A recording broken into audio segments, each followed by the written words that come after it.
लोकाभिरामं रणरङ्गधीरं राजीवनेत्रं रघुवंशनाथं कारुण्यरूपं करुणाकरन्तं श्रीरामचन्द्रं शरणं प्रपद्ये। मनोजवं मारुततुल्यवेगं जितेन्द्रियं बुद्धिमतां वरिष्ठं वातात्मजं वानरयूथमुख्यं श्रीरामदूतं शरणं प्रपद्ये। आपदामपहर्तारं दातारं सर्वसम्पदां लोकाभिरामं श्रीरामं भूयो भूयो नमाम्यहम्। कस्तूरीतिलकं ललाटपटले वक्षस्थले कौस्तुभं नासाग्रे वरमौक्तिकं करतले वेणुकरे कङ्कणम्। सर्वाङ्गे हरिचन्दनं सुललितं कण्ठे च मुक्तावली गोपस्त्री परिवेष्टितो विजयते गोपालचूडामणि। मूकं करोति वाचालं पंगुं लंघयते गिरिं यत्कृपातमहं वन्दे परमानंद माधवम्। श्रीमद्भागवत महापुराण की जय, बालकृष्ण लाल की जय, आज के आनंद की जय। बड़ा सुअवसर है, आज माँ का दिवस है। आज के दिन सभी माताएं ब्रह्म मुहूर्त में उठती है कि नहीं उठती? तो आप सब आज ब्रह्म मुहूर्त में उठे हो और ठाकुर जी की वांगमय वाणी श्रीमद् भागवत के रसास्वादन के लिए इस पांडाल में आज उपस्थित हुए। ये सुअवसर हमें आज के जजमान और नियमित जजमान श्रीमान भरत जी पांचाल द्वारा आयोजित और श्री कृष्ण बाल कृष्ण लाल के द्वारा प्रायोजित श्रीमद् भागवत कथा रसामृत का रसास्वादन करने का सबको सौभाग्य प्राप्त हो रहा है। किसी भी कथा का प्रारंभ, चाहे वो सत्यनारायण भगवान की ही कथा क्यों ना हो, प्रभु संकीर्तन से ही होना चाहिए, क्योंकि मन का विषय मन को विषयानुरक्त करता है। और इस प्रकार अगर मन विषयों में भटकेगा तो श्रवण इंद्री अपना काम सही से नहीं करेगी। अगर श्रवण सही से नहीं होगा तो उस पर मनन सही नहीं होगा, और जब मनन सही नहीं होगा तो फिर ठाकुर जी की प्राप्ति नहीं होगी। तो 5 मिनट के लिए हम सबसे पहले संकीर्तन प्रारंभ करते हैं, फिर भागवत के महात्म की कथा में हम प्रवेश करेंगे। हरि शरणं हरि शरणं हरि शरणं हरि शरणं हरि शरणं हरि शरणं हरि शरणं हरि हरे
वसुदेव भगवान की जय। एक कॉर्ड निकाल दे वहाँ से। 2 बार जय बोलना पड़ेगा, एक आपकी तरफ से भी जय, मुझे ही बोलना पड़ेगा।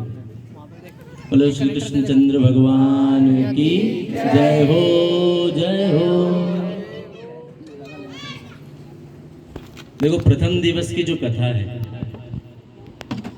इस कथा में मुख्य रूप से 4 बातें। प्रथम, भागवत क्या है, भागवत का परिचय। आज आप यहाँ आए तो संकल्पित रहिए कि 7 दिवस की कथा पूर्ण रूपेण हमें इस श्रवण से सुनना है। भागवत क्या है, दूसरा भागवत का उद्देश्य क्या है, भागवत क्यों की जाती है, तीसरा भागवत का महात्म्य क्या है, चौथा भागवत का सार क्या है। तो प्रथम दिवस की कथा में ये 4 मुख्य तत्व हैं, अर्थ, धर्म, काम और मोक्ष। किसी भी वृक्ष का सार क्या है, उसके फल का रस, रस जीवन का रस मोक्ष है। अगर भागवत में ये 4 तत्व नहीं होंगे तो भागवत का रस किसी के काम का नहीं। सच्चिदानंद रूपाय विश्वोत्पत्त्यादि हेतवे तापत्रय विनाशाय श्री कृष्णाय वयं नमः। श्री भागवत के महात्म्य का प्रथम श्लोक। सच्चिदानंद रूपाय विश्वोत्पत्त्यादि हेतवे तापत्रय विनाशाय श्री कृष्णाय वयं नमः। सच्चिदानंद, इसकी व्याख्या में भगवान वेदव्यास जी ने 38 श्लोक लिख दिए। इस एक श्लोक की व्याख्या में 38 श्लोक लिखे। सत्य, चित्त और आनंद, जब ये तीनों का मिलन हो जाता है तो बनता है सच्चिदानंद। आनंद क्या है, जीवन का ध्येय। जीव मात्र आनंद चाहता है। ऐसा कोई सा जीव आपने देखा? यहाँ तक कि एक श्वान, एक कुत्ते को भी अगर आप मारोगे वो भी मार नहीं खाएगा, दूर चला जाएगा। लेकिन हम ऐसे जीव हैं कि हम विषयों की, इस माया की मार खाते रहते हैं और फिर भी माया माया करते रहते हैं। जो कहता है कि मैं नास्तिक हूं वो स्वयं आस्तिक है। न आस्तिक न है, न नकारात्मक, न नहीं, अ से नकारात्मक होता, न से तो निराकार होता है। अच्छा, अकाराय होता है कि निराकार होता है? अ लगने से न होता है, न लगने से न नहीं होता। गूढ़ तत्व है ये। निराकाय और अनाकाय में अंतर है। तो जो नास्तिक है वास्तव में उसके अंदर सबसे ज्यादा आस्था भरी है। अब इसको एक दृष्टांत से समझो। कोई व्यक्ति है, छोटा बालक है, उससे पूछिए आप कि भाई आप कौन सी कक्षा में पढ़ रहे हैं। वो जो भी पढ़ता होगा, 5वीं में, 10वीं में, 12वीं में। उससे अगला प्रश्न पूछो कि 12वीं के बाद क्या करोगे, तो वो कहेगा कॉलेज जाऊंगा। फिर उससे प्रश्न पूछो कॉलेज जाकर के क्या करोगे, तो वो कहेगा कि कॉलेज जाकर के अच्छी सर्विस लग जाएगी या अच्छा धंधा करूंगा। फिर अगर अच्छा व्यापार व्यवसाय शुरू हो जाएगा तो फिर क्या करोगे आप? आपका प्रश्न तब तक पूछो जब तक कि उसके पास उत्तर समाप्त ना हो जाए। वो कहेगा कि अगर अच्छी सर्विस लग गई, अच्छी नौकरी, व्यवसाय, व्यापार व्यवसाय मेरा प्रारंभ हो गया तो एक अच्छी सी सुकन्या देखकर विवाह कर लूंगा। उससे पूछो फिर विवाह के बाद क्या करोगे, वो कहेगा सारे भौतिक संसाधनों को जुटाऊंगा, गाड़ी, बंगला और भी जिसको वो आनंद की वस्तु मानता है उन सबका संचय करेगा। उसके बाद उससे पूछोगे फिर क्या करोगे, जब तक कि वो अंतिम उत्तर न दे दे, वो कह दे कि अब इसके बाद कुछ नहीं हो सकता, वो कहेगा वो कि आप सभी कहो कि ये सारे सुख साधन और उत्तम विवाह अगर मेरा हो जाएगा तो मैं फिर उस जीवन साथी के साथ इस जीवन का आनंद लूंगा। अब आप अगला प्रश्न पूछ सकते हो क्या उससे? मतलब जीवन का जो ध्येय है वो आनंद है, वो आनंद है। आनंद के दो प्रकार है भागवत में। एक विषयानुबंध आनंद होता है और एक स्वयं सिद्ध आनंद होता है। जो विषयानुबंध आनंद है, जो विषयों से अर्थात भौतिक पदार्थों से जो प्राप्त होता है, ये क्षणिक होता है। ये पानी का जो बुलबुला है वैसा होता है। और इसी आनंद को क्षणिकस्य आनंद सुखम इति कथ्यते। सुख की परिभाषा है जो आनंद क्षण भर में समाप्त हो जाता है, लेकिन उसकी अनुभूति ऐसे कराता है कि वो मुझे लंबे समय के लिए मिला है, उसे सुख कहते हैं। जैसे आप कोई वाहन लेकर के आए तो 3-4 साल तक आपको ऐसी अनुभूति रहेगी कि नया वाहन है, लेकिन 3-4 साल बाद वो वाहन आपका पुराना हो जाएगा, आपको अब उस वाहन से उतना प्रेम नहीं रहेगा। मन ऐसा है, इसको तो पति को पत्नी से प्रेम नहीं रहता, उससे भी मन भर जाता है। बेटा हो जाता है तो बेटे से मोह हो जाता है, फिर बेटा बड़ा हो जाता है तो उसके बेटे से मोह हो जाता है। मतलब जितनी वस्तुएं पुरानी होती चली जाएगी, मोह समाप्त होता चला जाता है, वो नए नए अनुबंध करता चला जाता है। जो एक नियत स्थिति के बाद दुख में बदल जाए उसे सुख कहते हैं। ये सुख की परिभाषा है भागवत। तो सुख किसे कहते हैं? जो एक नियत समय के बाद दुख में बदल जाए, अर्थात दूसरा सिरा सुख का वो दुख ही है। यहां आनंद नहीं है। चाहे काम वासना है, चाहे भोग वासना है, चाहे किसी भी वस्तु की लालसा है, वो जब आपको मिल जाएगी बस उसका सुख वहां से कम होना शुरू हो जाएगा। वो संतृप्त अवस्था पर जाकर के वो दुख में ही बदलेगी। इस जीवन की सबसे सुखद अवस्था क्या है?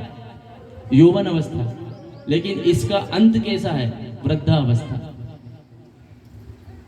जब शरीर में कफ बन जाता है, श्वास सही से आती नहीं है, करवट नहीं ले पाता मनुष्य, रात्रि ऐसी हो जाती है कि कल्प के समान बीत रही है, समय कटता नहीं है, आंखों में नींद नहीं है। इस शरीर की अंतिम अवस्था ऐसी है। ये जीवन का वास्तविक सत्य है। आपको पता है संसार जो है ये किसका पुत्र है? माया का पुत्र ही तो संसार है। जब माया स्वयं मिथ्या है तो संसार सत्य कैसे हो सकता है? लेकिन पुत्रेषणा, वित्तेषणा और लोकेषणा, ये 3 प्रकार की आदमी के चीर चित्त की अवस्थाएं हैं जो भागवत में वर्णित है। पुत्रेषणा मतलब कि एक पुत्र हो जाए, फिर उसके बाद जितने हो जाए वो बात की बात है, पर पहले पुत्रेषणा, एक पुत्र हो जाए। पुत्र हो जाए तो फिर उसके लिए वित्त की कामना कि थोड़ा धन हो जाए, फिर उस धन को कमाने में येन केन प्रकरण किसी भी प्रकार का वो छल करे, दंभ करे, स्वार्थ दिखाए, कपट दिखाए, फिर वित्तेषणा आ जाती है। और जब वित्तेषणा आ जाती है तो फिर सामाजिक मान प्रतिष्ठा में व्यक्ति अपने आप को लिप्त कर लेता है। इसको लोकेषणा कहा गया है। और इसके बाद में अगली जो जागृति अवस्था है वो है नरकेषणा, फिर वो सीधा नरकगामी होता है। अब देखो कहां हम बात कर रहे थे अर्थ, धर्म, काम और मोक्ष की, और कहां हमारा हो गया पतन।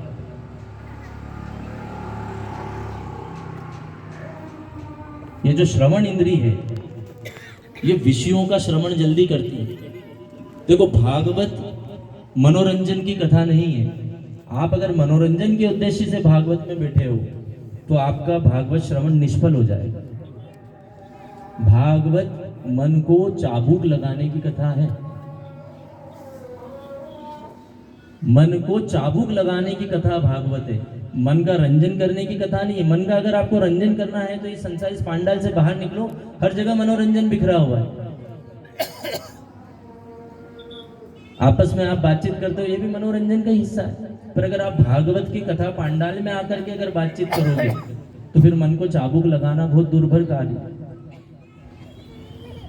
आत्मग्लानि करने का स्थान है ये, आत्म विवेचना करने का स्थान है, आत्म मंथन करने का स्थान है।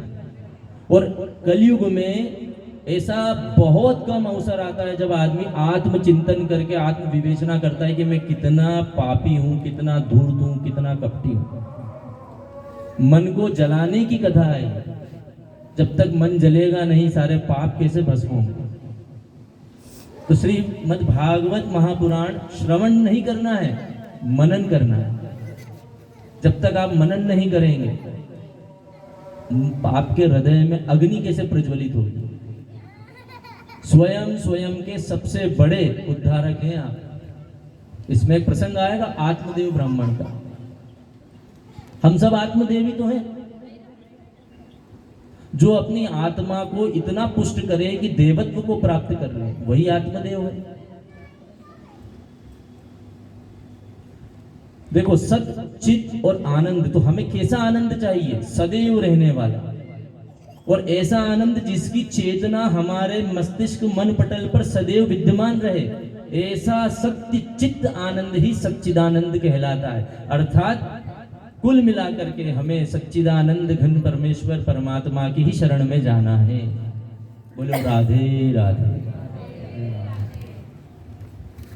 तो सच्चिदानंद, सच्चिदानंद रूपाय विश्वोत्पत्त्यादि हेतवे तापत्रय विनाशाय। 3 प्रकार के ताप हैं, आदि देविक, आदि भौतिक और आध्यात्मिक। ये 3 प्रकार के तापों का नाश कर देता है सच्चिदानंद परमेश्वर। अब इसमें सत्य क्या है?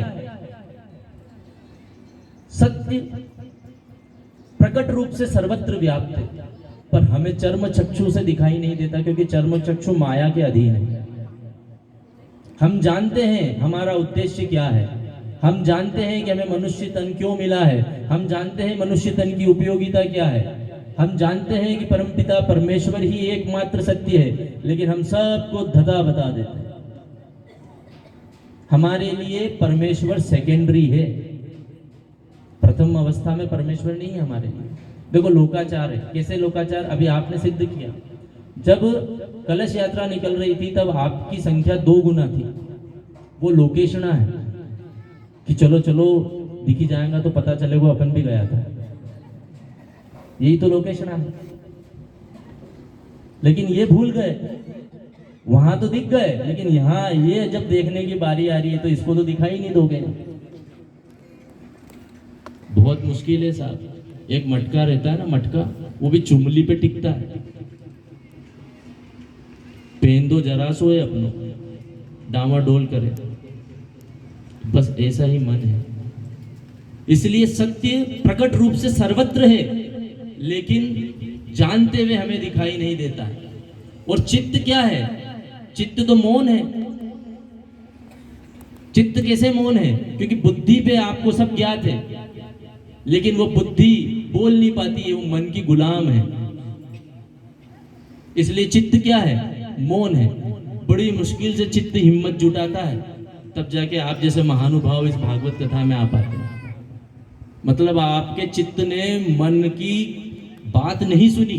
जैसे गोपियां कैसी अपनी सास की बात नहीं सुनती थी और दौड़ लगा जाती थी, ऐसे आपके चित्त जो मौन है, उसने उस मौन ब्रह्म की बात सुनी है और मन को जैसे तैसे दबाया। देखो, किसी चीज को दबाते हैं ना तो उसका उद्धार ही होता है। आटे को जितना दबाओगे उतनी रोटी नरम बनेगी। मन भी ऐसा ही है। मन को हमेशा दबाना है। मन को अगर आपने दबा दिया तो फिर चित्त जो मौन है वो मौन नहीं रहता। वो आपसे अबोला नहीं रहेगा, वो आपसे बोलने लग जाएगा। और आनंद क्या है? आनंद अप्रकट है। सत्य सर्वत्र प्रकट है, चित्त मौन है और आनंद अप्रकट है। देखो आनंद अप्रकट कैसे है? आपके अंदर ही है, लेकिन अभी प्रकट हो रहा है क्या? अर्थात आनंद को प्रकट करना पड़ता है। देखो बिना दृष्टांत का सिद्धांत मन को छूता नहीं है। कैसे? गेहूं बोना पड़ते हैं, लेकिन खरपतवार उसके साथ स्वतः उग जाती है। बोना पड़ती है क्या? घास खुद ब खुद उग जाती है। तो गेहूं जो बोया जा रहा है वो ज्ञान है, अर्थात ज्ञान को बोना पड़ता है। ज्ञान को प्राप्त करने के लिए प्रयत्न करना पड़ता है। और जो अज्ञान रूपी खरपतवार है वो तो स्वयं प्रकट हो जाती है। तो हम अज्ञानी तो स्वयंभू हैं। अज्ञान तो हमारे अंदर कूट कूट के भरा हुआ है, और वही अज्ञान ये मन बताता है कि तू बहुत बड़ा ज्ञानी है। ये अज्ञान ही उस गेहूं की फसल को बर्बाद कर देगा। फिर जो समझदार किसान होता है वो दवाई छिड़कता है चारा मारने की। तो ये चारा मारने की दवाई छिड़केंगे अपन यहां से भागवत जी में 7 दिन। कितना अज्ञान मरेगा पता चलेगा 7वें दिन। तो इस प्रकार जो आनंद है वो अप्रकट है। रसमलाई में सुख है तो कितनी खा लो के साथ, वही रसमलाई दुख देगी। स्त्री प्रसंग में सुख है तो जीवन पर्यंत करोगे तो मर ही जाओगे साथ। एसी लेके आए भर गर्मी में, बोले सुख मिलेगा, वही एसी खराब हो जाए भर गर्मी में दुख देने लग जाएगा। इस प्रकार सच्चिदानंद जो परमेश्वर है वही एकमात्र सच्चा सुख का साधक है। प्रभु के दर्शन के 3 प्रकार भागवत जी में बताए गए हैं। पहला दर्शन स्वप्न में प्रभु की झांकी को देखना। आपको लगेगा अरे शाम मुझे तो ऐसा स्वप्न आया कि ठाकुर जी सपने में आ गए। ये बहुत साधारण दर्शन है, इसको भागवत में साधारण दर्शन माना। स्वप्न में प्रभु को देख लेना साधारण दर्शन है। दूसरा दर्शन भगवान के विग्रह में भगवान को देखना। मंदिर गए, मंदिर में ठाकुर जी का विग्रह है, उस विग्रह में आपने परमात्मा के दर्शन किए तो आपको लगेगा अरे मुझे तो इसमें साक्षात भगवान दिख गए। ये मध्यम दर्शन, इसको भी उच्च दर्शन नहीं बोला है। और तीसरा अपरोक्ष रूप से परमात्मा का दर्शन प्राप्त होना ही सर्वश्रेष्ठ दर्शन है, जैसा कि भक्तराज प्रहलाद ने किया, जैसा कि ध्रुव महाराज ने किया। तो मनुष्य का उद्देश्य हमेशा सर्वोच्च प्राप्त होने का होना चाहिए। अगर आपने सिर्फ स्वप्न में ही झांकी निहार करके आप प्रसन्न हो गए तो परमात्मा की प्राप्ति नहीं होगी। उत्तम दर्शन कौन सा है? जो अपरोक्ष दर्शन होता है। अब यहां पर एक नया शब्द आया, अपरोक्ष। क्या है अपरोक्ष का मतलब? क्या होता है? तो जो अपरोक्ष दर्शन होता है वो परमात्मा के अपरोक्ष साक्षात्कार से ही होता है। अब ये साक्षात्कार के प्रकार कितने होते हैं? 2 प्रकार बताएं भागवत में साक्षात्कार के, एक परोक्ष और एक अपरोक्ष। तो जो परोक्ष होता है वो परोक्ष साक्षात्कार करवाता है, जो अपरोक्ष ज्ञान होता है वो अपरोक्ष साक्षात्कार करवाता है। परोक्ष ज्ञान किसे कहते हैं? कि ईश्वर केवल विग्रह में ही है, ईश्वर केवल मंदिर में है, ऐसा भाव जो एक नियत स्थान पर ही परमात्मा के होने की बात कहता है, परोक्ष ज्ञान कहलाता है। और अपरोक्ष कि ईश्वर सर्वव्यापक है, सर्वत्र हरि व्यापक सर्वत्र समाना, सिया राम मैं सब जग जानी, करहूं प्रणाम जोरी जुग पानी। ये कौन सा भाव है? ये अपरोक्ष ज्ञान। तुलसी बाबा को कौन सा ज्ञान प्राप्त हुआ? अपरोक्ष ज्ञान। तभी तो कह रहे हैं कि सिया राम मैं सब जग जानी, करहूं प्रणाम जोरी जुग पानी। दोनों हाथों को जोड़ करके मैं प्रणाम करता हूं। वंदन भक्ति है ये।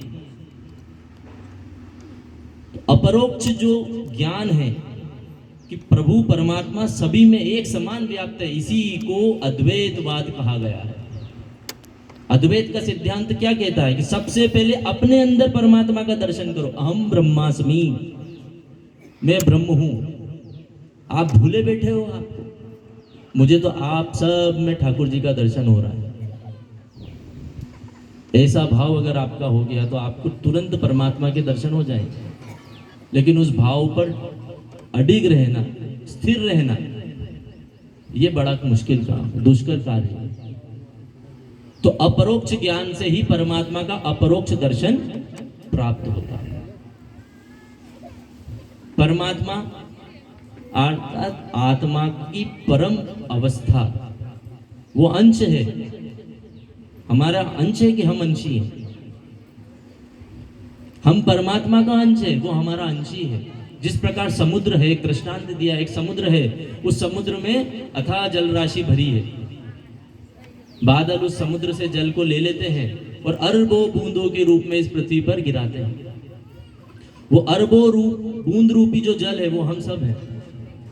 किसी के कर्म अच्छे हैं तो सीधे ही सागर में गिर जाता है, कोई गंगा जैसी पवित्र नदी में गिरता है और कोई गंदी नाली में भी गिरता है। लेकिन क्या वो अपनी अवस्था पे रोता है? जल कैसा है? जड़ पदार्थ है, जिस पात्र में रखो उस पात्र का रूप लेके रह जाता है। लेकिन वो जड़ पदार्थ रूपी जल भी जैसे ही पृथ्वी पे गिरता है तुरंत गति में आ जाता है। उत्ष्ठित जागृत गति, वो तुरंत गतिमान हो जाता है। उससे पूछा, भैया इतनी जल्दी कहाँ है? तो गटर का पानी है, कहाँ जा रहा है? वो भी कहता है कि नाले में जा रहा हूं। फिर नाले में जाके क्या करेगा? तो बोले नाले से छोटी नदी में चला जाऊंगा, छोटी नदी से महानदी में जाऊंगा, महानदी से सागर में चला जाऊंगा। तो वो भी जहां से आया है वहीं जाने के लिए प्रयास कर रहा है। तो हम कहां से आए हैं? हम किसके अंश हैं? हम उस परमात्मा के अंश हैं। वो सागर का अंश, जड़ रूपी जल जहां गिरा वहां रोया नहीं वो भी अपने अंशी से मिलने के लिए आतुर हो गया और गिरते से ही अपने अंश की तरफ बढ़ गया। जब वो अपने अंशी की तरफ बढ़ा तो उसने उसको पाया कि नहीं पाया? पहुंचेगा कि नहीं पहुंचेगा वो सागर में? पहुंचेगा। हम नाना प्रकार के जीव जंतु योनि से तो ऊपर योनि में आए हैं। तो काफी रास्ता तो हमने तय कर लिया। हम मानते हैं कि हम गंगा नदी में गिरे हुए हैं। बोलो राधे राधे। हम कहाँ गिरे हुए हैं? हम गंगा नदी में गिरे हैं। ज्यादा नहीं चलना अपने को, क्योंकि मनुष्य योनि में है। एक नाली के कीड़े की भी योनि है, उस योनि से तो इस योनि में आ गए हैं। मतलब हमने नाली से, नाले का और नाले से गंगा नदी तक का रास्ता तय कर लिया। बोलो राधे राधे। तो अब हमारी जो मंजिल है वो करीब है। तो हम यहाँ आकर के हमारा पतन क्यों करें? हम क्यों उस परमात्मा को भूले बिसरे बैठे हैं? श्रीमद् भागवत आत्मग्लानि कराएगी। बोलते हैं ना, रोने से पाप धुल जाते हैं।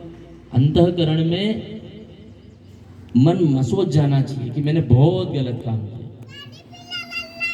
अब मुझे श्री परमात्मा की ही शरण में जाना है। दिन रात एक ही ध्येय रखो, उठते बैठते सोते जागते जितना हो सके परमात्मा का स्मरण करते रहो। स्मरण भक्ति के आचार्य हैं प्रहलाद जी महाराज। कितना स्मरण है उनका। जड़ खंभ में से उन्होंने परमात्मा को प्रकट कर दिया, इतना स्मरण है उनका। और हमारा स्मरण कैसा है? साक्षात परमात्मा रूपी जीव संसार में विद्यमान है, लेकिन हम उसको भी उतना मान नहीं देते। श्री कृष्ण गोविंद हरे मुरार, हे नाथ नारायण वासुदेवा। कृष्ण गोविंद हरे मुरारी, हे नाथ नारायण वासुदेवा। श्री कृष्ण गोविंद हरे मुरारे, हे नाथ नारायण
मुरारी हे नाथ नारायण वासुदेवा। श्री कृष्ण गोविंद हरे मुरारी हे नाथ नारायण वासुदेवा।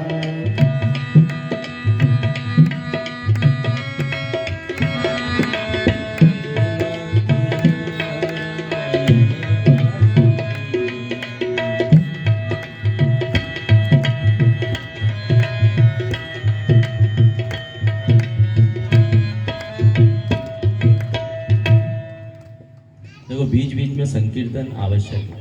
भजन की मनाही है भागवत में। भज न, क्या बोला है?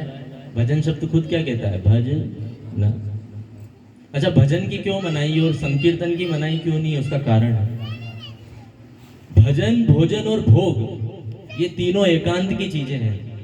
ये सार्वजनिक नहीं करना चाहिए। भोजन सार्वजनिक करते हैं तो उस भोजन पर पड़ने वाली दृष्टियां, उस भोजन पर पड़ने वाली निगाहें और उन निगाहों में व्याप्त पाप उस भोजन में सम्मिश्रित हो जाता है। इसलिए जो बहुत विद्वत पुरुष होते हैं ना, वो सार्वजनिक भोजन करने भी नहीं जाते। बोलो राधे राधे। आपने किसी बड़े संत महात्मा को बफेट पार्टी में प्लेट उठाए हुए देखा है क्या? नहीं जाएगा। एकांतिक, हम ठाकुर जी को भोग लगाते हैं तो पर्दा लगाते हैं कि नहीं लगाते हैं? क्यों लगाते हैं? क्योंकि परमात्मा का भी भोजन उस पाप में ही हो जाता है। इसलिए भोजन एकांत का विषय है, सार्वजनिक नहीं है। अब भजन क्या है? भजन की परिभाषा पद्म पुराण में लिखी हुई है। भजन के बारे में लिखा है, एकांतिक क्रुंदन, प्रभु को बुलाने के लिए एक में कोने में जाकर के रोना, इसको भजन कहते हैं। आप किसी से प्रेम करो, कभी जीवन में प्रेम हुआ है कि नहीं हुआ है?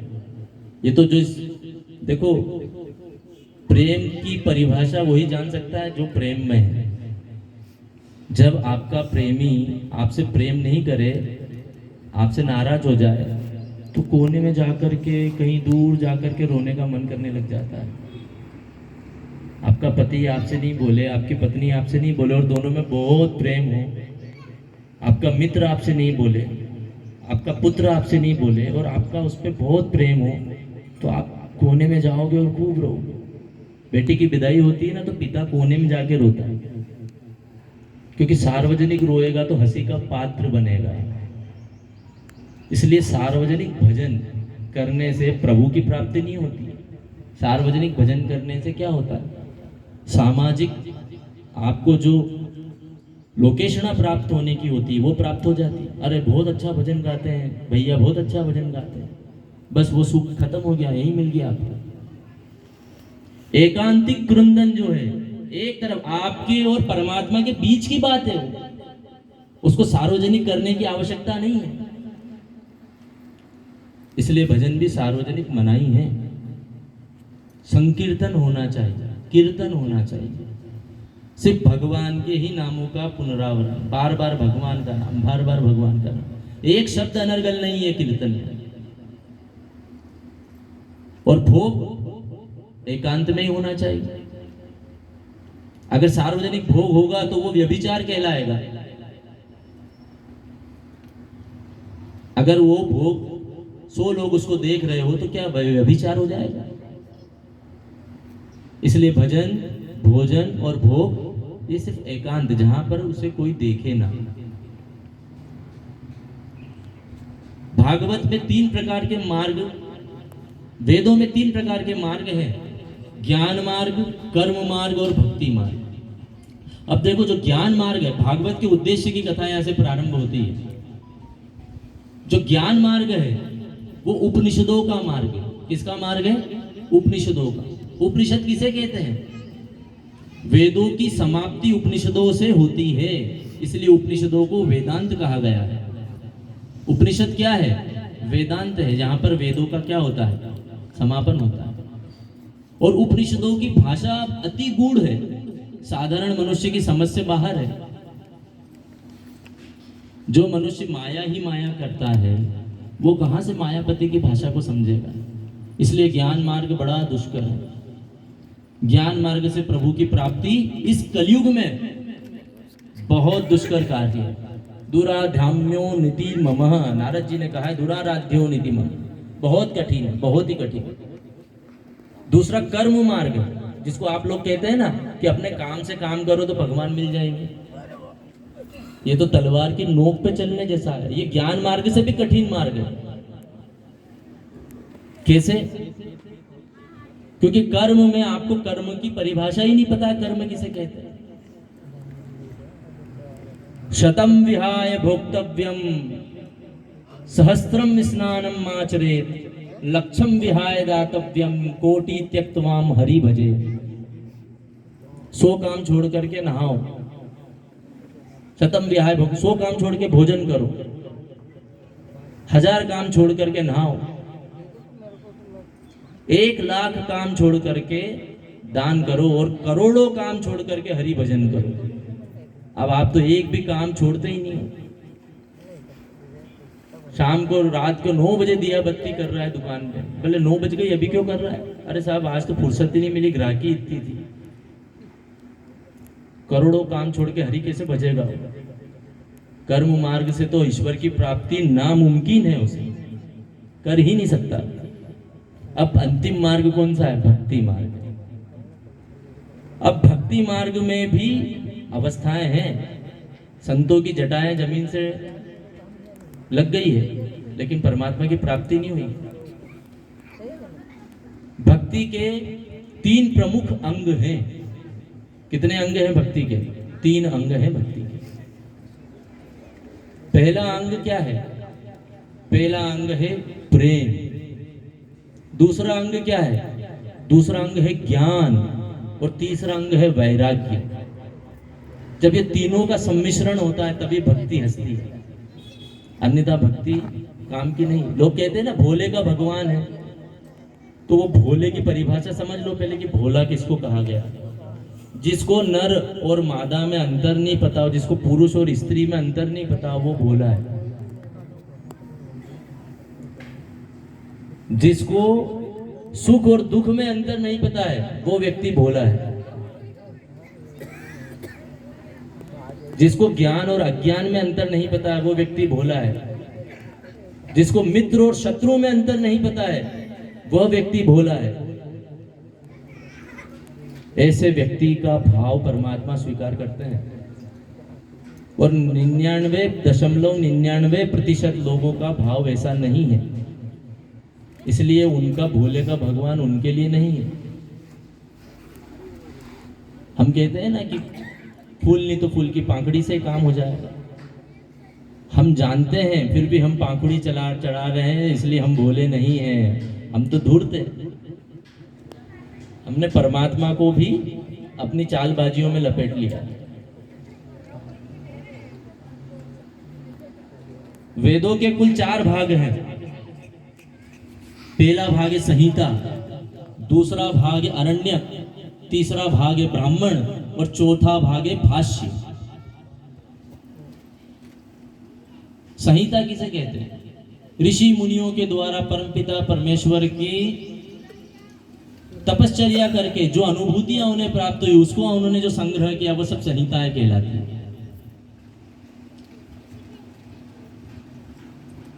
ब्राह्मण किसे कहते हैं? जो ब्रह्म की उपासना करता है, अर्थात ब्रह्म की उपासना के लिए लिखे गए सारे ब्रह्मसूत्र वाक्य ब्राह्मण ग्रंथ कहलाते हैं। अरण्यक, ऋषि संत महात्मा वन में जाकर के जिस सूक्ष्म शरीर का चिंतन करते हैं, वो सब अरण्यक कहलाते हैं। और भाष्य, जब ऐसे विद्वान मनुष्य अपने जीवन की अनुभूतियों को लिखते हैं, तो वो भाष्य कहलाता है। इस प्रकार वेदों के ये कुल 4 प्रभाग हैं। अब ये सारी भाषाएं बड़ी जटिल है, सारी भाषाएं बड़ी जटिल, इसलिए ज्ञान मार्ग और कर्म मार्ग अत्यंत दुष्कर है। एकमात्र भक्ति का मार्ग है। अगर भक्ति ज्ञान और वैराग्य से पुष्ट हो जाए तो फिर परमात्मा की प्राप्ति हो जाएगी। अर्थात भक्ति कैसी करना चाहिए? ज्ञान और वैराग्य से परिपूर्ण भक्ति। मतलब अगर आपको ज्ञान नहीं है तो आपकी भक्ति परिपूर्ण नहीं है, और आप में अगर वैराग्य नहीं है तब भी आपकी भक्ति परिपूर्ण नहीं है, तो आपको परमात्मा की प्राप्ति नहीं होगी। अर्थात भक्ति मार्ग में ज्ञान और वैराग्य का होना अत्यंत आवश्यक है। भागवत जी का अर्थ क्या है? अगला विषय है भागवत जी का अर्थ क्या है, भागवत किसे कहते हैं। देखो, भागवत में 4 अक्षर हैं, भ, ग, व और त। भ से भक्ति, ग से ज्ञान, व से वैराग्य और त से तप। जब भक्ति ज्ञान वैराग्य और तप से परिपूर्ण होती है तो वो क्या बन जाती है? वो स्वयं भागवत बन जाती है। और ऐसा व्यक्तित्व भागवत व्यक्तित्व बोलते ना, महाभागवत थे वो स्वयं परम पूर्ण परमेश्वर ही बन जाता है मनुष्य। देखो, नर से ही नारायण बनता है, मनुष्य से देव बनता है और नर से नारायण बन जाता है। हमारे यहाँ भगवान का पार्षद भी भगवान के ही समान है। अगर भगवान खड़े हो जाए और भगवान का पार्षद खड़े हो जाए, दोनों ही चतुर्भुज हैं। आप पहचान नहीं सकते कि नारायण कौन है और पार्षद कौन है, क्योंकि भगवानमय हो जाना मतलब भगवान ही हो जाना होता है। बोलो राधे राधे। तो हम मनुष्य योनि में हैं, हम उस अवस्था में हैं कि हम भगवानमय हो सकते हैं, हम स्वयं भगवान हो सकते हैं। भागवत आपको भगवान बनाने का विषय है। भागवत प्रभु से मिलने मिलाने का विषय है। भागवत का अर्थ ही होता है परमात्मा से मिलन। जहां पर भक्ति ज्ञान वैराग्य और तप के रूप में प्रतिष्ठित है, उस ग्रंथ का नाम भागवत है। अब ऐसे दिव्य भागवत ग्रंथ को लिखा किसने है, क्यों लिखा है, लिखने की आवश्यकता क्या हुई? भागवत के रचयिता का नाम भगवान वेद व्यास, सब आप जानते हैं, पर ये उपाधि है, ये उनका नाम नहीं है। आप में से किसी को पता है भगवान वेद व्यास का नाम क्या है? कितनी भागवत जी श्रवण कर चुके हो आप लोग? नहीं पता है? बोलो राधे राधे। श्री वेद व्यास जी का जीवन परिचय देखो। आप कोई भी पुस्तक पहले पढ़ते थे, कहानी, तो पहले लेखक का परिचय पढ़ते थे ना, लेखक का परिचय। तो अब पहले वेद व्यास जी का परिचय तो जानो, जिन्होंने भागवत ग्रंथ लिखा है। कैसे है तो आपकी आस्था बढ़ेगी। देखो, परमपिता परमेश्वर श्री हरि नारायण के नाभि कमल से एक ब्रह्मनिष्ठ ब्रह्म तेज का उद्भव हुआ, जिसे हम ब्रह्मा के नाम से जानते हैं। यहां तक ये वंशावली बता रहा हूं मैं आपको। और ब्रह्मा जी के 13 मानस पुत्र हैं। कितने? 13। उसमें से ब्रह्मा जी के एक मानस पुत्र हैं वशिष्ठ भगवान, वो जो कि ब्रह्मा जी के प्राण से उत्पन्न हुए। ब्रह्मा जी कहां से उत्पन्न हुए? वशिष्ठ भगवान ब्रह्मा जी के प्राण से उत्पन्न हुए। और वशिष्ठ भगवान के पुत्र हैं ऋषि शक्ति महाराज, और ऋषि शक्ति के पुत्र हैं ऋषि पाराशर। और ऋषि पाराशर का विवाह माता सत्यवती के साथ हुआ, गंधर्व विवाह हुआ। मत्स्य गंधा उन्होंने उसे पुकारा है। और यमुना नदी के द्वीप पर ऋषि पाराशर का तेज और मां सत्यवती के मत्स्य गंध रूपी महक से यमुना जी का एक द्वीप बन रहा है। एक द्वीप पर यमुना जी की 2 धाराएं विभक्त होकर के जाती है। उस द्वीप पर एक बालक का जन्म हुआ है, वही भगवान वेद व्यास है। और चूंकि वहां पर यमुना जी की धारा 2 भागों में विभक्त हो गई है, और यमुना का एक नाम कृष्णा है, तो उनका नाम पड़ा श्री कृष्ण द्वैपायन। तो भगवान वेद व्यास जी का नाम क्या है? श्री कृष्ण द्वैपायन। कैसे नाम पड़ा अब आपको जानकारी हो? बोलो राधे राधे राधे राधे। तो वैस ये है भगवान वेद व्यास। अब इनका तप क्या है? ये दिन रात 24 घंटे स्मरण करते रहते हैं श्री हरि का। अब आप सोचोगे कि ये क्या खाते पीते नहीं है? ये दिन में केवल एक बेर खाते हैं। देसी भाषा में बोले तो 1 बोर खाते हैं बस। पूरे दिन में इनका आहार क्या है? 1 बेर। और पूरे दिन में केवल 1 बेर खाते हैं, इसलिए इनका नाम बादरायण पड़ा है। बद्री को, बेर को बद्री कहते हैं। बद्रीनाथ जी गए हैं आप लोग? जो बद्री अर्थात बेर, और बद्री का एक स्वरूप माँ लक्ष्मी भी है। तो एक दिन में केवल एक बेर खाते हैं और दिन भर हरि का नाम जपते हैं, इसलिए इन्हें बादरायण कहा गया है। ऐसे बादरायण है भगवान वेद व्यास, और उन भगवान वेद व्यास जी ने श्रीमद् भागवत महापुराण लिखा है। बोलो राधे राधे। एक बार वेद व्यास जी सारे ग्रंथ लिख करके बैठ गए। शिव पुराण लिख दिया, पद्म पुराण लिख दिया, स्कंद पुराण लिख दिया, वायु पुराण लिख दिया, अग्नि पुराण लिख दिया, सारे पुराण लिख दिए उन्होंने, पर आत्मिक संतुष्टि उनको प्राप्त नहीं हुई। आत्मग्लानि, ऐसा लग रहा है कि मैंने इतना सब कुछ लिखा लेकिन सब व्यर्थ है, किसी काम का नहीं। फिर नारद जी की दूसरे दिवस की कथा में आएगी पूरी, दूसरे दिवस की कथा में पूरा विस्तृत वर्णन आएगा, पर चूंकि कथा का भी तारतम्य है तो वो कथा वहां से समझ में आएगी आपको, इसलिए सुना रहे हैं। तो नारद जी का आगमन हुआ। नारद जी ने पूछा है कि बहुत उदास हो, क्या बात? बोले इतना सब कुछ लिख दिया लेकिन ऐसा लग रहा है कुछ लिखा ही नहीं मैंने। तो उन्होंने कहा वो ऐसा इसलिए लग रहा है कि अभी तक तुमने सब लिखा, वो सब सिर्फ दूध दही है, मक्खन तो तुमने लिखा ही नहीं है। बोलो राधे राधे। बाकी सारे ग्रंथ दूध और दही हैं, श्रीमद् भागवत ही मक्खन है।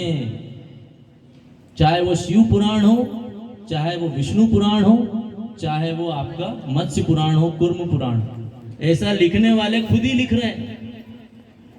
व्यास गादी से बोला नहीं जा रहा है, ये वो खुद ही लिख रहे हैं कि अभी तक मैंने जो लिखा है वो सिर्फ दूध और दही है, मुझे तृप्ति नहीं हो रही। उन्होंने इसीलिए बोला कि तृप्ति इसीलिए नहीं हो रही है क्योंकि मक्खन जैसी चीज लिखी नहीं है तुमने। बोले श्री कृष्ण के चरित्र की बाल लीलाओं का वर्णन करो, तब जाकर के तुम्हें आत्मिक शांति प्राप्त होगी। भगवान वेद व्यास ने गणेश जी का आह्वान किया, बोले लिखने के लिए तो गणेश जी श्रेष्ठ, अब इतना श्रेष्ठ भाव आया है और श्रेष्ठ ग्रंथ लिखना है, तो अब मैं किसको आबंधन करता हूं? गणेश जी। अब गणेश जी कौन है? मूषक वाहन मोदक हस्तम चामर कर्ण विलंबन सूत्रम वामन रूप महेश्वर पुत्रम विघ्न विनायक पादे नमस्ते। चामर कर्ण, सुपड़े के समान तो कान है उनके। वामन रूप, नाटे हैं, टिंगने हैं थोड़े से कर, तो टिंगने आदमी देख लो गणेश जी होते हैं सब।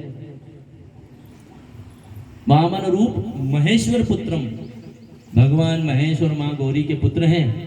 विलंबन सूत्रम, और लंबी सी सूंड है उनकी। विघ्न विनायक, और विघ्नों का हरण करने वाले हैं।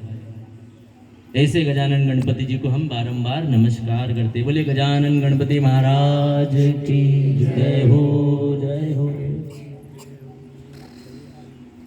गणेश जी आ गए, वंदना करी, गणेश जी आ गए, प्रकट हुए गणेश जी। अब गणेश जी चूहे के सवारी पे आ गए, चूहे के साथ आ गए।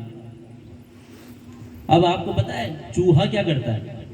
चूहा निरंतर उद्योग में लगा रहता है, फुर्सत नहीं चूहे को बिल्कुल। कभी आपने फुर्सती चूहा देखा है? तो जिनके वाहन कोई फुर्सत नहीं हो तो उसके वाहन के अधिपति को फुर्सत होगी क्या? वो भी निरंतर उद्योग में लगे रहते हैं। तो गणेश जी ने आते से ही कौतूहल मचाया। गणेश जी ने कहा कि मैं कथा तो लिख दूंगा लेकिन मेरी एक शर्त है। वेद व्यास जी ने कहा क्या शर्त है?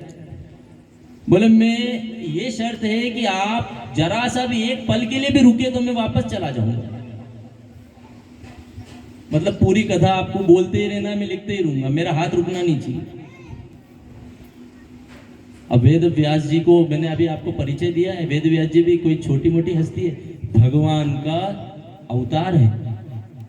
16वां अवतार है 24 अवतारों में से भगवान वेद व्यास। आगे कथा, दूसरे दिवस की कथा में 24 अवतारों की कथा आएगी। तो ये तो स्वयं पर ब्रह्म परमेश्वर ही जो अपनी लीला करने के लिए, अपनी कथा का अनुसरण करने के लिए आए हुए हैं। तो वेद व्यास जी ने बोला कि ठीक है, पर मेरी भी एक शर्त है। मेरी शर्त यह है कि जो मैं श्लोक लिखूंगा, बोलूंगा, उसका अर्थ समझ करके ही लिखना है आपको। ऐसे नहीं कि मैं बोल रहा हूं और आप लिख रहे हो। तो गणेश जी ने कहा ठीक है। अब वेद व्यास जी की विद्वत्ता आप देखिए, स्वयं बुद्धि के दाता गणेश जी लिख रहे हैं, और वेद व्यास जी क्या करते हैं, हर 100 श्लोक के बाद एक ऐसा कूट श्लोक बोल देते हैं कि गणेश जी को उसको समझ के लिखने में आधा दिन चला जाता है, जब तक वेद व्यास जी अपने दिनचर्या के सारे काम कर लेते हैं, सारी संध्या पूजन वगैरह मंदन सब कर लेते हैं। तो ऐसे वेद व्यास जी हैं। गणेश जी के मंदिर में कथा हो रही है, गणेश जी भी सुन रहे होंगे, बोलो राधे राधे। भद्रम करणे भी श्रुणुयाम, हे भद्र भद्र भद्र बातें सुन इस कान से। मंगलाचरण होता है ना, भद्रम पश्चिमाक्षिवीर जंत्राः स्थिरैरंगेस्तु श्रुवां शस्त्रुभिः व्यशेम देवहितं यदायु। ओम शांति शांति शांति। अब वेद व्यास जी ने श्रीमद् भागवत महापुराण की रचना तो कर दी। अब उनने सोचा कि इसका प्रचार प्रसार कौन करेगा। तो देखो अभी तक हम विषय पे चल रहे हैं। वेद भागवत क्या है, भागवत का उद्देश्य क्या है, भागवत के रचयिता कौन है और क्यों भागवत उन्होंने लिखी है। अब भागवत लिख करके तैयार हो गई, अब भागवत का प्रचार कैसे हो। उन्होंने सोचा कि देखो, जो भगवान को छोड़ करके दूसरी माया में फंसा हुआ जीव है, जिसके लिए माया सर्वोत्तम है, ऐसा जीव तो भागवत का प्रचार प्रसार कर नहीं सकता। वो तो भागवत को द्वितीय अवस्था में रख देगा, प्रथम अवस्था तो वो अपने ही सुख में लग जाएगा। तो जो विषय अनुरागी है वो भागवत का प्रचार नहीं कर पाएगा। फिर सोचा क्या करें, फिर विचार आया कि कथा का प्रचार प्रसार तो स्वयं अगर महादेव ही करें, क्योंकि उनसे बड़ा कोई वैरागी नहीं है। देखो कथा का प्रचार करने के लिए वैरागी आवश्यक है, जो वैरागी होगा वही कथा का प्रचार करेगा। जिसको माया से कोई मोह नहीं, वही भागवत का सच्चा अधिकारी है। अब उन्होंने भगवान महादेव की स्तुति करी और बोला प्रभु आप ही आ जाओ तो काम बने। अब भगवान महादेव स्वयं रसिक हैं। किसके? हरि चर्चा हरि कथा के तो स्वयं महादेव भी रसिक हैं। तो उन्होंने कहा मैं भी आ तो जाऊं, लेकिन मुझे भी डर लगता है आने में। देखो महादेव जो स्वयं वैरागी हैं, वो भी इस मृत्यु लोक में अवतार लेने से डरते हैं। क्यों? क्योंकि बोले मेरे इष्ट की माया ऐसी है कि मैं भी नहीं बचता हूं। स्वयं महादेव पर भी माया व्याप्त हो सकती है, इसका डर है उन्हें। तो उन्होंने अपना अंश अवतार लिया। अब यहां पर भगवान सुखदेव जी की कथा का वर्णन प्रारंभ होता है। सुखदेव जी महाराज कौन है? पूर्व जन्म में वो श्री राधा जी के निकुंज में एक सुख के रूप में विराजमान थे। राधा रानी का निकुंज था एक, जहां पे राधा रानी भ्रमण करती थी और वो राधा रानी के पीछे पीछे उड़ा करते थे। मतलब राधा रानी जो है वो सुखदेव जी की गुरु है। सुखदेव जी की गुरु कौन है? राधा रानी। अब चूंकि व्यास गादी से अपने गुरु का नाम लेना अमर्यादा है, इसलिए पूरी भागवत में सुखदेव जी ने नाम ही नहीं लिया उनका। बोलो राधे राधे। पर अपन सब प्रेम से ले रहे हैं, बोलो राधे राधे। तो ये सुखदेव जी महाराज, एक बार क्या हुआ, कई पुराणों में सुखदेव जी की कथा है। देवी भागवत में है, ब्रह्म वैवर्त पुराण में है, ब्रह्मांड पुराण में है, पद्म पुराण में है, स्कंद पुराण में है। पद्म पुराण का दृष्टांत है कि एक बार आनंद रूपी अमृत कथा का रसास्वादन मां पार्वती को भगवान महादेव करवा रहे थे एकांत में। वहीं पर सुखदेव जी उस कथा को सुन रहे थे। हुंकारा भरना था माँ को, हुंकारा भर रहे थे सुखदेव जी। बोलो राधे राधे। तो देखो हुंकारा भरते भरते कथा के प्रचारक बन गए। येन केन प्रकरण कैसे भी सांकेत्यम परिहास्यम व हेलन मेलन में वो कैसे भी हो जाए, पहले संकेत मात्र से कथा श्रवण करो, लेकिन कथा श्रवण करो तो इसका फल जरूर मिलेगा।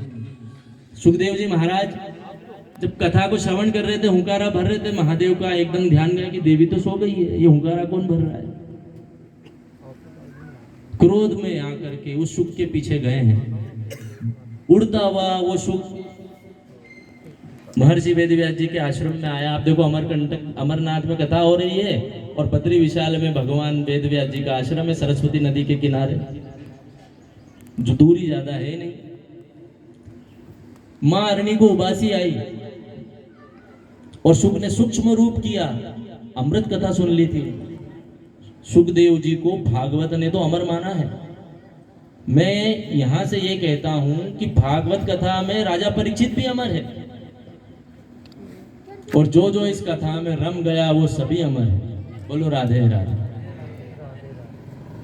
सूक्ष्म रूप में मां को उबासी आई, माता अरणी को। वेदव्यास जी की धर्मपत्नी का नाम क्या है? माता अरणी। मुख खुला था, सूक्ष्म रूप में शुक ने अंदर प्रवेश कर लिया। पीछे से महादेव ने अपना तेज शस्त्र फेंका था, वो शस्त्र भी मां के साथ ही चला गया। अब वो अंदर जाकर के ब्रह्म तेज बन गया। इस प्रकार सुखदेव जी ने मां अरणी के गर्भ में अपना स्थान पाया। अब ये वो सुखदेव हैं जिनको वैराग्य प्राप्त हो चुका है, क्योंकि इन्होंने अमृत कथा सुनी है एक वैरागी के मुख से, तो वैराग्य तो आएगा। तो अब इस वैरागी की वजह से वो भी बाहर आना ही नहीं चाह रहे मां के गर्भ से। 16 वर्ष बीत चुके हैं। कितने वर्ष? अब कोई साधारण स्त्री होती है तो 9 मास से अधिक का प्रसव तो हो ही नहीं सकता उसका, इतना तो गर्भाधारण है ही नहीं। लेकिन ये क्योंकि ये ब्रह्म तेज है, तो जब हम ब्रह्म का आस्वादन करते हैं तो गर्भ की स्थिति हम स्वयं निर्धारित कर सकते हैं, ऐसा ब्रह्म सूत्र में लिखा हुआ है। और ब्रह्म सूत्र भी भगवान वेदव्यास जी के द्वारा ही लिखा गया ग्रंथ है। बोलो राधे राधे राधे। तो ऐसे सुखदेव जी महाराज बाहर नहीं आते हैं। माता अरणी भगवान वेदव्यास से कहती है कि पुत्र बाहर ही नहीं आ रहा है। पुत्र से बात करते हैं, कहते हैं कि पुत्र तुम्हें क्या कष्ट है, बाहर क्यों नहीं आते? सुखदेव जी महाराज अंदर से ही कहते हैं कि प्रभु की माया इतनी बड़ी है कि मैं बाहर आऊंगा और ये मुझे पकड़ लेंगे। तो द्वारिकाधीश की आराधना करते हैं। गुजरात के जो द्वारिकाधीश है ना, उनकी स्तुति करी है उन्होंने गर्भ में। और द्वारिकाधीश ने गर्भ में प्रकट होकर के आश्वासन दिया है कि मेरी माया अब तुझे व्याप्त नहीं होगी, तू निसंकोच बाहर आ जा। सुखदेव जी महाराज सूक्ष्म रूप में आए थे और ब्रह्म रूप में प्रागट्य हुआ है, इसलिए सुखदेव जी महाराज ने माता के गर्भ से जरूर जन्म लिया है, लेकिन माता की योनि से नहीं जन्मे। बोलो राधे राधे। अब कैसे हैं? अनपेक्ष सुचिर दक्ष उदासीनो गतव्य था सर्वारंभ परित्यागी। अनपेक्ष है, किसी से कोई अपेक्षा नहीं है। नासिका के अग्रभाग पर ही दृष्टि केंद्रित रहती है, ऐसे सुखदेव जी महाराज। दिगंबर अवस्था है,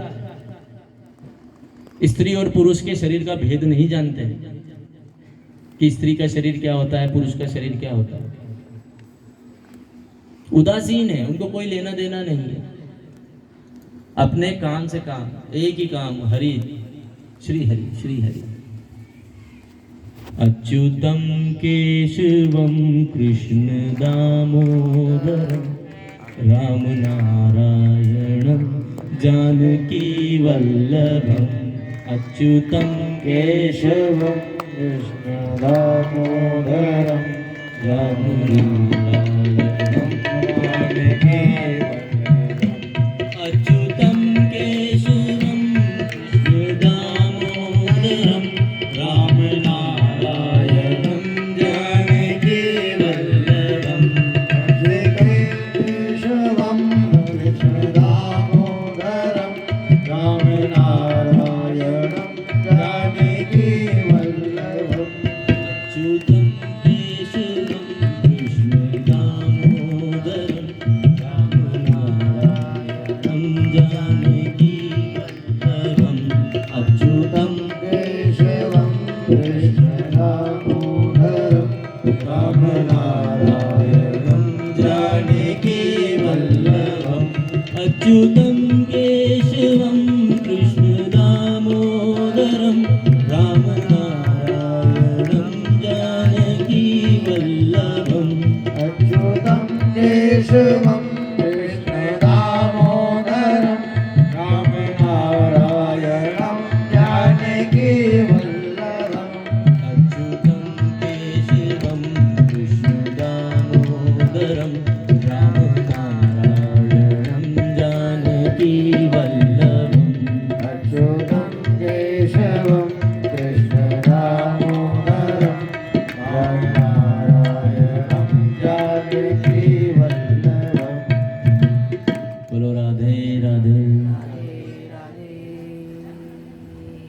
जैसे सुखदेव जी महाराज हैं, जैसे ही बाहर आए हैं वन को तपस्या के लिए चल दिए।